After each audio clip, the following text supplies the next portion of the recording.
J'ai compris que j'allais travailler, indirectement pour Apple au moment où j'ai signé, la première clause de confidentialité qui, suppose que je suis, pénalement responsable devant, la loi irlandaise, si je parle à qui que ce soit, heu, de ce travail. Siri n'est pas une intelligence artificielle. C'est, tout le soi-disant travail, d'amélioration ou de machine learning et tout ça est fait par des humains.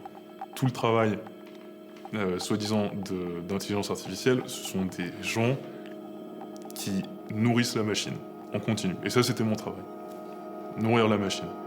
Notre premier jour à Cork, ce qu'ils appellent l'Induction Day, on nous explique, qu'effectivement on va travailler pour améliorer la précision de Siri. Donc ils nous expliquent, qu'on va, donc mettre un casque sur nos oreilles et qu'on va écouter des enregistrements, toute la journée. Je me doutais déjà depuis un certain temps qu'il y avait quelque chose qui ressemblait à l'espionnage dans ce genre d'appareil. À partir du moment où on accepte, les conditions générales d'utilisation, on ne sait pas trop quelles sont les données qui sont collectées ni à quel usage. Après, je ne me doutais pas qu'on en arrivait au point d'écouter les gens, en permanence, en fait. Les micros, des, appareils Apple, ils sont, ouverts en permanence et les enregistrements se déclenchent de manière aléatoire et donc on écoutait à longueur de journée des personnes, parler, de leur vie privée, discuter de choses très, très intimes, enfin, le principe était on écoutait des gens qui dictaient un message ou qui parlaient à Siri. Ça, c'était le principe, mais en réalité, il y avait, des tas et des tas d'enregistrements, où en fait, l'assistant, vocal se déclenchait tout seul. Ça donnait donc des enregistrements qui étaient, stockés ou bien sur l'iPhone ou sur un serveur ailleurs, je ne sais pas, mais en tout cas, c'était découpé en tranches de 1000 heures et sur ces tranches de 1000 heures, on était censé travailler, donc pour chacun, des appareils Apple. Moi, j'ai travaillé sur les iPads, j'ai travaillé sur les, heu, EarPads, j'ai travaillé sur, CarWatch, et sur, Apple Watch aussi.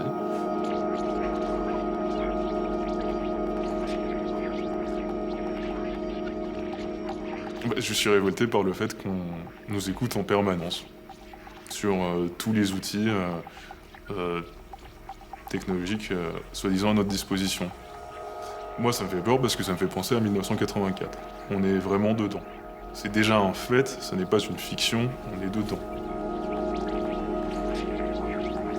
Et j'ai décidé d'en parler parce que ça me met hors de moi de voir que on est complètement inconscient, en fait, du degré d'interférence de ces compagnies dans nos vies, y compris de gens qui ne veulent rien avoir avec eux.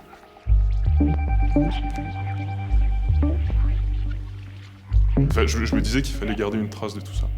Donc au moment où je me suis décidé à partir, j'ai préféré, jouer le tout pour le tout et j'ai commencé à prendre des captures d'écran de ce que je pouvais, et ensuite j'ai branché une clé USB à l'ordinateur et tous les jours je récupérais, des, nouvelles, captures d'écran et honnêtement, j'avais les chocottes. J'étais pas tranquille du tout parce que, parmi les indications, les plus, sérieuses, il y avait le fait de n'en parler à personne. Même entre nous, dans l'open space où on n'était pas censé discuter entre nous de ce qu'on entendait. Donc encore moins en référer, à des journalistes ou à des personnes en dehors d'Apple.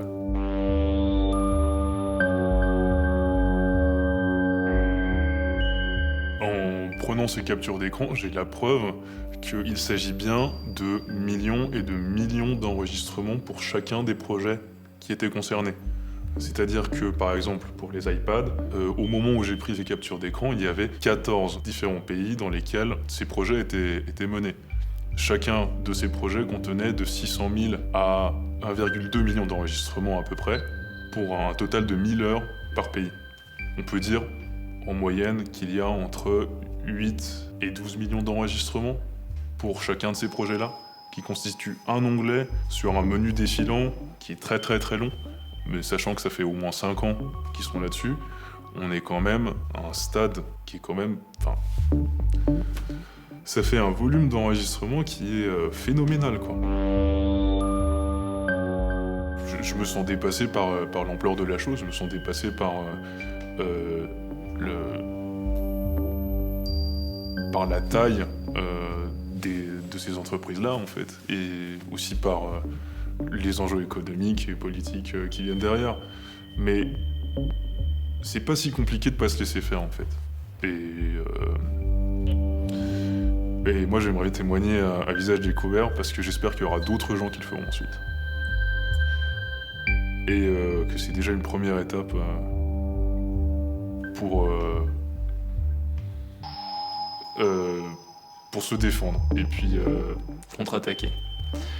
Parce que on a beau le croire, ça n'est pas normal.